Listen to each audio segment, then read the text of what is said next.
Кога се вели дека животот има антропоцентрична смисла, се мисли дека од човекот произлегува секоја вредност, кон човекот е свртена секоја цел. Философската антропологија проучува. Физички го проучува човекот како живо суштество. Културно ги проучува човековите вредности и дела.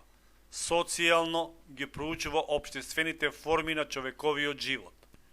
Централните истражувања на Ерих Фром се посветени на противречностите на човековата екзистенција. Неговите најпознати дела се Здраво општество, Бегство од слободата, Човекот да биде свој, Вештината на љубовта, Анатомија на човековата деструктивност, Да се има или да се биде.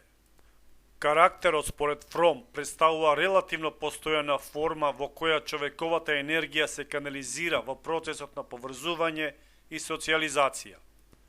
Фром разликува 5 вида на карактери, и тоа: рецептивен, оние луѓе кои примаат, а не даваат; собирачки, оние кои собираат и се задржуваат за себе; искористувачки, оние кои од другите земаат со наследство и итрина; трговски, оние кои сметаат дека себе и своите потенцијали можат да ги продаваат; продуктивен, оние кои своите потенцијали ги реализираат на позитивен и општествено вреден начин.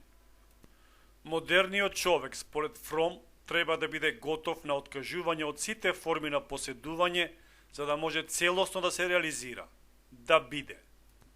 Личноста ја губи слободата ако има желба за имање, поседување, владење со светот и со другите луѓе и соробување на своите потреби.